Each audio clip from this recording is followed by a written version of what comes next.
welcome to Patty's Place, a place where we will talk about grief, dementia, and caregiving. I'm your host, Lisa. I've dedicated this podcast to my mom, who passed away from dementia about 2.5 years ago. So I just want you to know you're not alone in all of these things that are going on.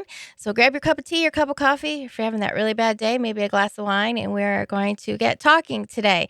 So today I'm very excited about our guest. He is singer-songwriter and Reimagine founder Brad Wolfe, and he's going to talk about his recent single and all kinds of fun stuff that you do, Brad. Welcome to Patty's Place. Thanks so much for having me. Really appreciate being here and here to honor your mom and everyone's experiences. Yes.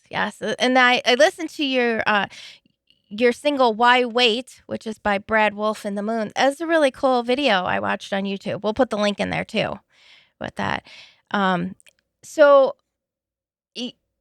let's talk about that song first. So that was inspired for your grandma. Was that correct? Yeah. My grandma lived an incredible life. She lived to 102 Wow. and recently passed away. I think a big part of her life's impact on me was the fact that she grew up in Poland and was a prisoner in Auschwitz and some other concentration camps during World War II. And hearing the stories of the horrific experiences that she went through as a young person. She was 19 and cared for her two younger sisters after her parents were killed through those experiences. Some of those stories were just both heartbreaking and also showed me the resilience of humans and our desire for life. And Why Wait is a song about not waiting to live with what matters in our hearts. And she really showed me the preciousness of life and what that really means. What does it really mean to not wait? And yeah, one of the things that she said that's at the beginning of the video, she said, I believe people should be tolerant of other religions and other races because we're only here for a short while. Somehow, because of our impermanence, for her, that showed her that's why we should be kind. And there's something about death and loss and serious illness that it's a rupture in our lives when something traumatic happens to us, but we have the opportunity during those ruptures to turn toward kindness, to not wait, to love. And so, yeah, that's what the song "Why Wait" is about. I wrote it for her, and I actually filmed me playing it for her the first time when she heard it, and it eventually became this music video after she's now passed away. Yeah, and I watched the whole video. It was very good. I really liked it. And it's so true what your grandma said, that when you're having those ruptures, to be able to turn to kindness, because I have found that it seems like when these things happen, kindness doesn't always come out in everybody.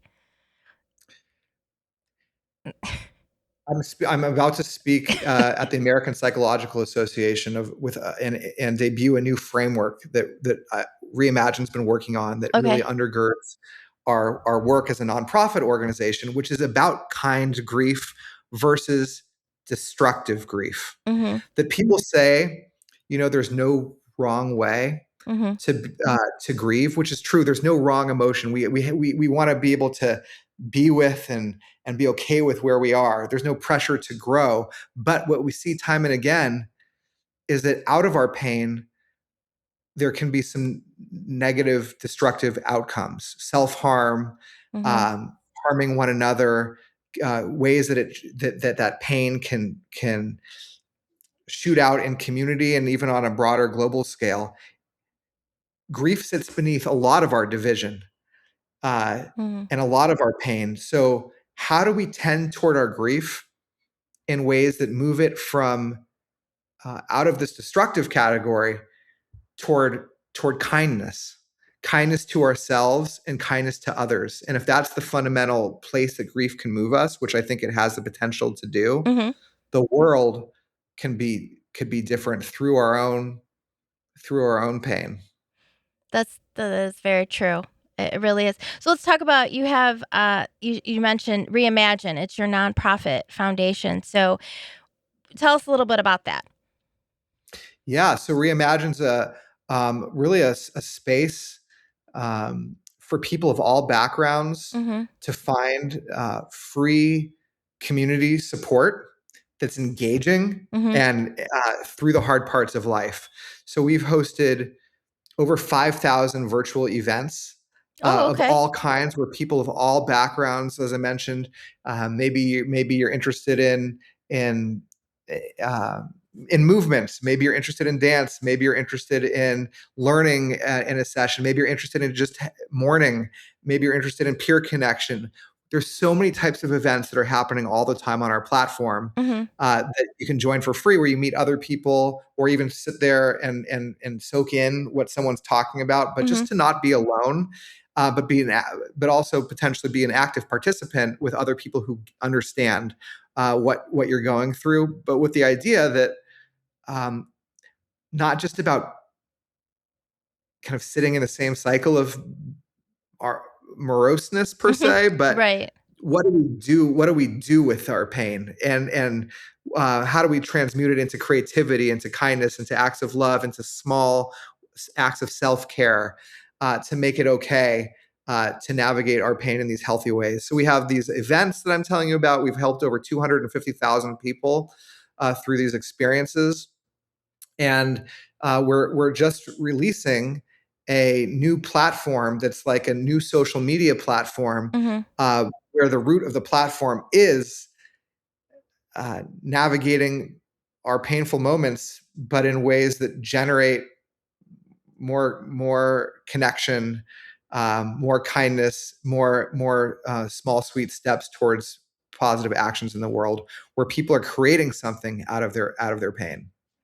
And I think that's a wonderful idea because sometimes I don't think people realize well, obviously grief takes many different roads and different emotions and that. But sometimes by being creative or being in a group or doing something simple that your loved one used to love to do, that you are still processing your grief and it's a good way to come together. And I think people get overwhelmed sometimes when they hear like group settings, but you don't always have to say anything. Sometimes, like you said, if you're a doer and you like to, you're a hands-on person, there you are. You can like create things, and you're being part of a group, and you don't feel alone. Yeah, I mean, and part of the platform we're building is you don't even have to be public. You don't have to be even Hmm. show up. You don't have to see anybody else. We're trying to find ways in for people to find their own path, but Hmm. enough available paths that meet us all where we are.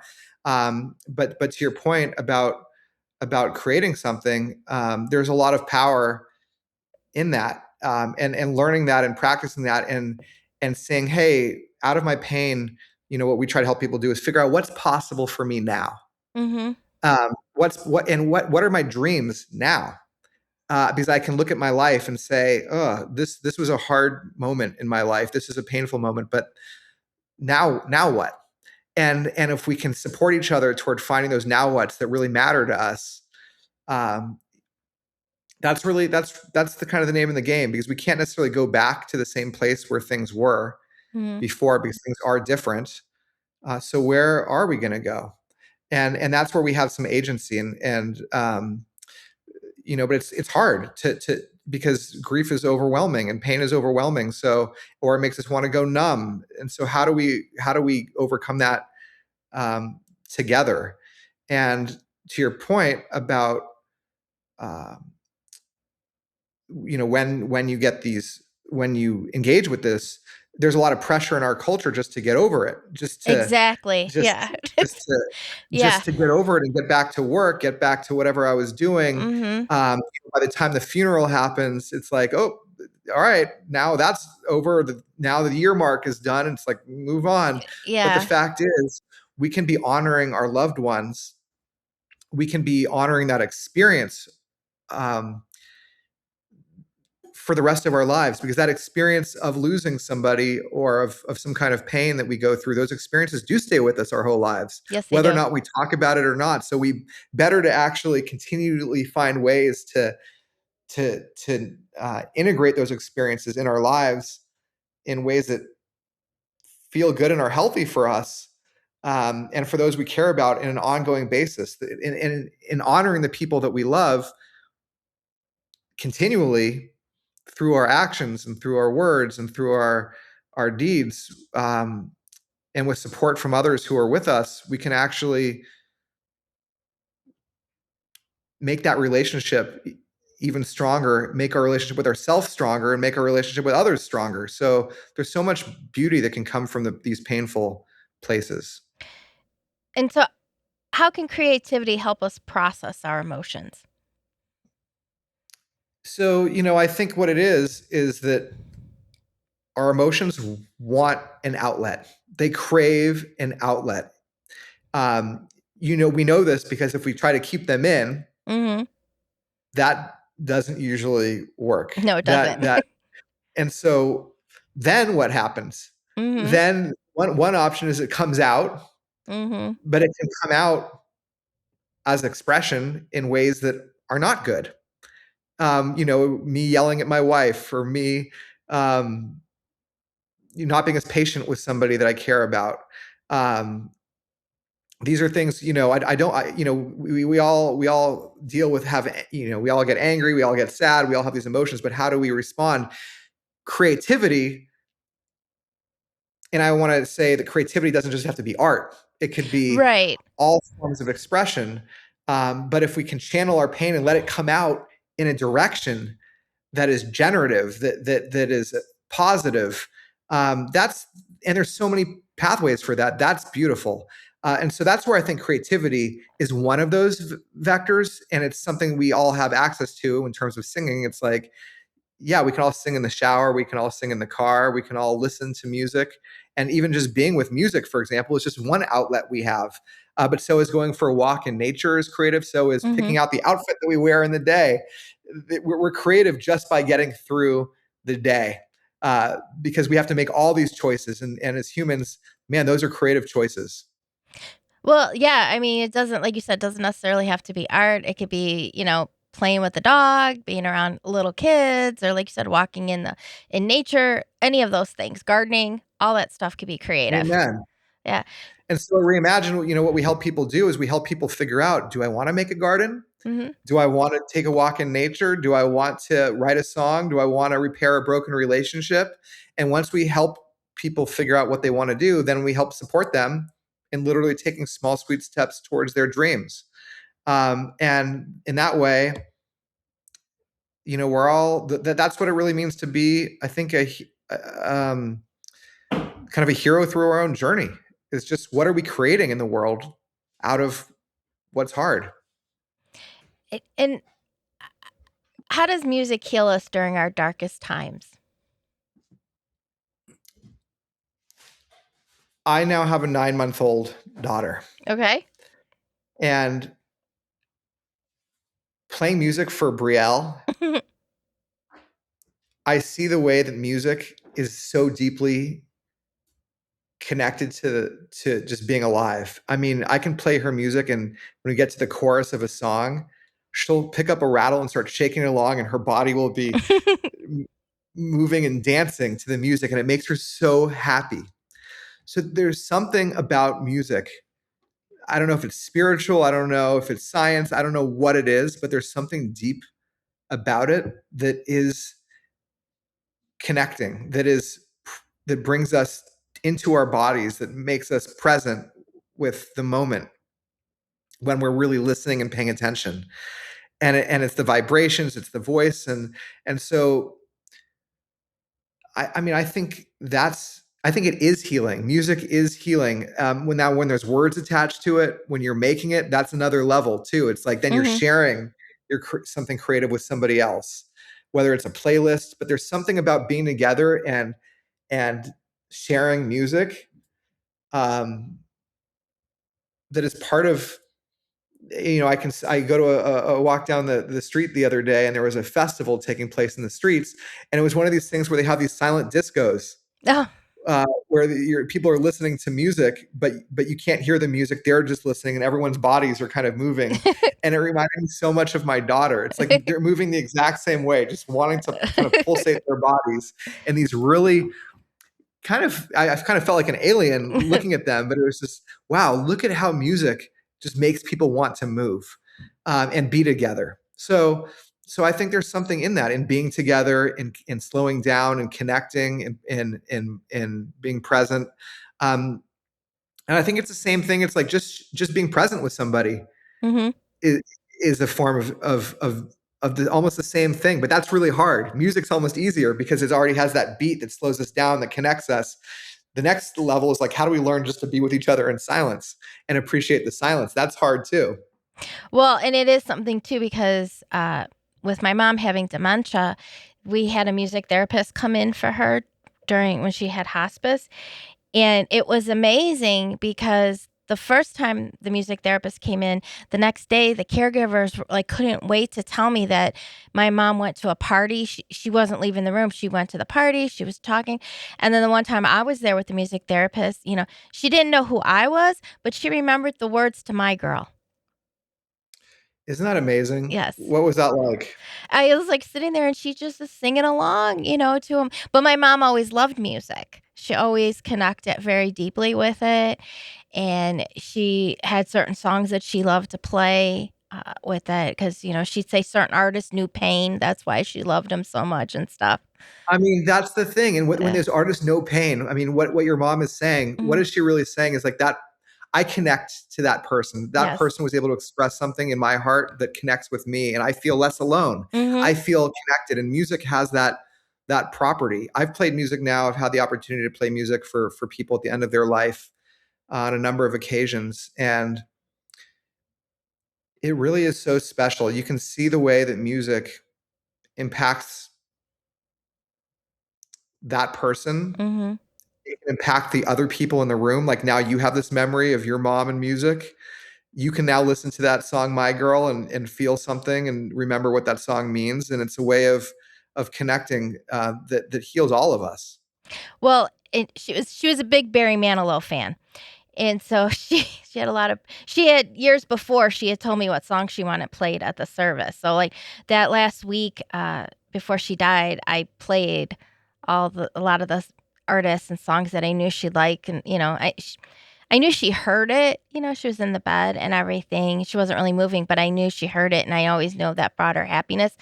And I always think too, sometimes I'm driving along and I'll be like listening to an older station, and then boom, there'll be a Barry Manilow song come on, or there'll be like she loved Gary Lewis and the Playboys from the '60s, so that song will come on, and I'll be like, okay, I know she's saying hi to me. Yeah, I mean, and that's so special. It's so special, and I think what you did by finding out and somehow the two of you connecting around what songs meant something to her, where you could then use those songs at that time is really special. There's a lot of research to show that hearing is in fact the last sound to go, Mm-hmm. or the last sense to go before we die. And so it makes you think, yeah, what do I want to hear? What does someone that I care about? What would be the nice sound to say goodbye with? Yeah, exactly. Um, I always knew what music she liked and everything, so that's why I figured that I'd play that for her because I've heard the research that it's the last of the hearing to go, you know, for that for her. But yeah, I think that music helps so much with the creativity. Or if somebody likes to paint or draw, like let them do all that, to I mean, help. not even let them. Let's just like encourage it. Let's make Right. some music.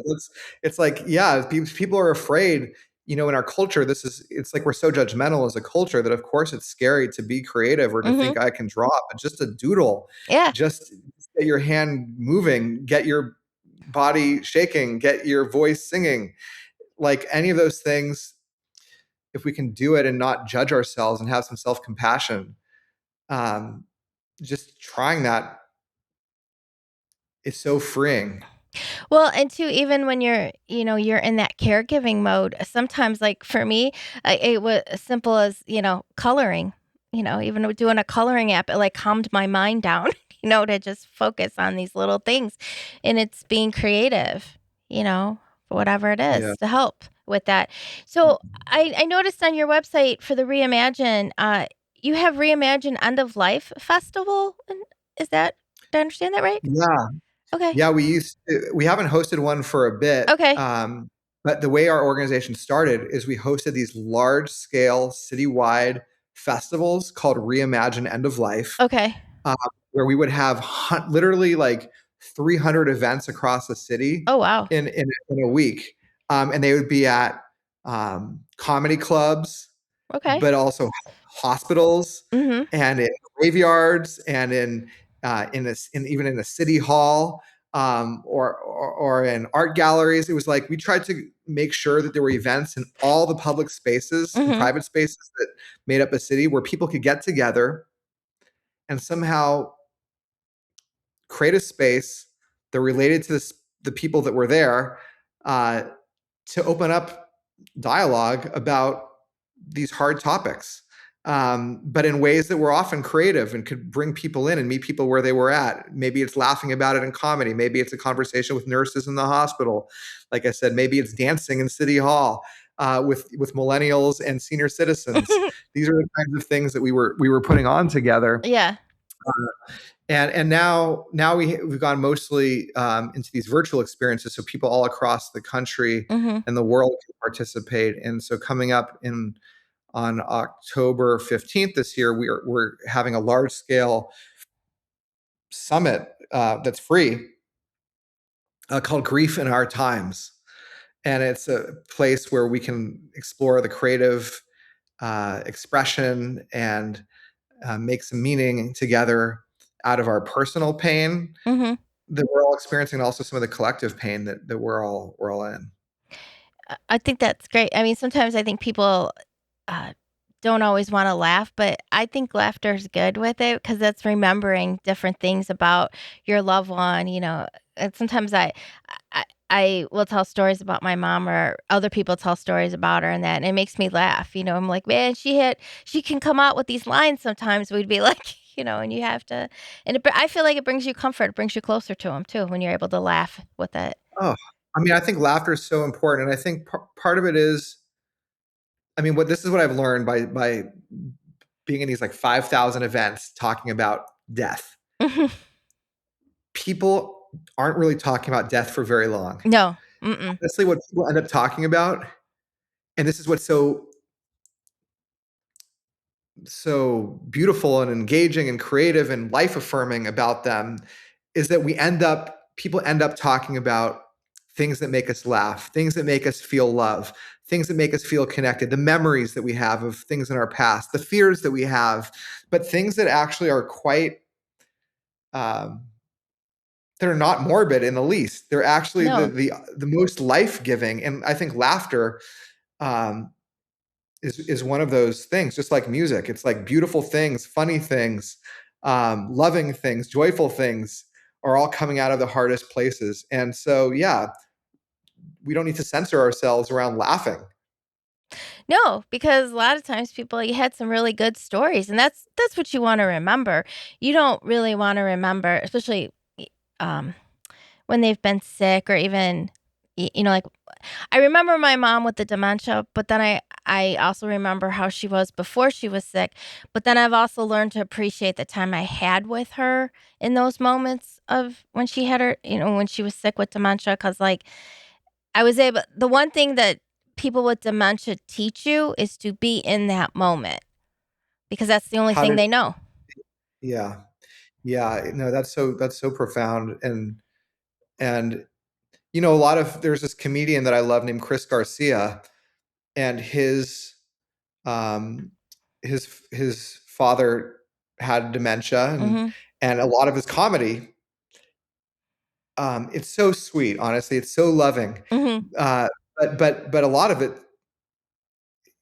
or some of it at least, is him talking about some of these funny things Mhm. and interactions that happened, through dementia, that were different. His like what the remote became in the house. I think it was like Oh, yeah. It was a phone, it was all kinds of stuff, and my mom was in a memory care, facility, and, I mean, sometimes when you'd hear 2 different residents with dementia start talking, you had to not laugh in front of them because they were serious, but it was funny because you have to go with it, but exactly. they're in that moment, and 2 minutes later, they'll be talking about something else, and you just gotta follow along what they're talking about, you know? I mean, he shared the story about how his dad tried to reseduce his mom, like she was like she was another woman, but he was like seducing her, and it was like so hilarious. Well, Um, yeah, 'cause my mom didn't know who my dad was anymore either, so it was like yeah. yeah, with all those different things for it, with So life is just life has all that, there's something, maybe it's bittersweetness. I don't know what that emotion is, but it's like, yeah, it's sad, obviously, and painful that the person that you knew is and was functioning in this other way is no longer functioning with their full capabilities in the way that we knew. And now there are these new ways of interacting. And it's sad to miss those other interactions that we used to have. And that's the grief part. But yet we can still find some joy in who we are right now in the present. Mhm. And that's what I hear, that's what laughter helps us do, because laughter is like when you're laughing, yeah, you can't be, it's hard to be laughing and not be present. That's very true. So what are some other ways we can foster more communal processes for processing grief? Like different ways we can do that? Yeah, I think there's really three main ways. Mhm. The first is being self-compassionate. Mm. I Okay. mean, I sometimes when we're in pain and we if we get angry or we get sad, it's like maybe you're like, oh, I should be feeling something else. I should Mhm. be somewhere else. But to be compassionate that we're not always going to show up as our best selves all the time, like that's okay. And that helps us slow down and kind of not blame one another and not blame ourselves. And by treating ourselves with self-compassion, we can learn more about self-compassion for others. Um, we already talked about, so there's how, self-compassion is about how we treat ourselves, then there's how we treat others in our pain. Is, can we do acts of kindness? Can we do an act of service even when we're in pain? Can we show up and try to be kind somewhere else through our creative expression or through an action that we take, and see how that makes us feel? And even in that vein, sharing your story Mhm. is a form of an act of service. So I think like what you're doing on this podcast, sharing your story, I know it's healing for all of us, but I assume there's also some healing for you. Yeah. Yeah, I learn things all the time from the guests and that, and it is healing in the sense that I feel comfort in knowing that, I feel close to my mom and that my mom was a caregiver, and people always came and talked to her about things, and she had a lot of tragedy in her life. She had a lot of people that were sick and things like that, and she always tried to help them through grief and the illness and that. So, yeah, I do. I feel healing in the sense that I know it's something she would wanna help people with because she always tried And to. that's Yeah, and that's so life affirming. And what's happening is by what you're doing, you're helping so many other people. So there's something about sharing our stories that has that impact. So that's another thing we can do. The third is, if say you're not feeling in deep grief right now, or Mhm, even if you are, how do you show up for somebody else that's in pain? mhm, Um, so being a wise witness to somebody else's experience, and what wise witnessing, I mean, acknowledging uh, the state that they're in, being able to sit with it, be able to say, are you, uh, not shy away from being with them and talking about the thing that they're going through. Because the thing that we Reimagine just ran a big survey, and the um, top two reasons people say it's hard to show up for somebody is, I don't know what to say, mhm. and I'm scared I might say the wrong thing. Yep. Um, and maybe there isn't, no right thing always to say, but it's better to say something than say nothing. It's better to care than not care. So if we just tilt toward caring and towards showing up and witnessing somebody else and being with them and not injecting our own feelings, but just being with theirs, that's a really beautiful thing to do. Exactly. And I like that you said wise witness. I like that. That's a good one. What is that? Tell me what you think about what that brings up for you, or like what you like about it. I like it because you're not trying to tell somebody what to do or how to feel. You're trying to be in that moment with that person, and then also, like you said, be wise and try to figure out where are they? Cuz sometimes people just need to vent. They don't want you to fix it. They just want you to listen and validate what they're feeling. Maybe they're just feeling really sad for a minute, or maybe they're just overwhelmed, and they just want you to listen. And, because I always find sometimes people want to fix it. Oh, well, do this, this, or this. And you're like, okay, now you've overwhelmed me even more, you know? Yeah, and so I think that's a good one. It's like, do you want or you can say, I'm gonna try just to listen right now. If Hmm. you want some advice, I'm happy to provide some thoughts, but right now I'm gonna try just to listen. How would that? Let's try that. Uh, Tell me what's going on. yeah, and sometimes it's okay to say, you know what, there's nothing that I can say that's going to make you feel better, but I'm here. And sometimes you feel like, yeah, you're right. There isn't anything, but I know you're here, because I think when you're grieving and you're a caregiver, you have a hard time asking for your needs because you just feel lost with things. And I think I appreciate what you just said. You said when you're grieving and you're a caregiver, Mm-hmm. it's like what I'm hearing is both sides are hard. Mm-hmm. It's like when you're caregiving, when you're in pain, it's hard to ask for help, and when you're a caregiver, it's hard to ask. Everybody is we can get into this place of tiptoeing around and nobody's saying what they need.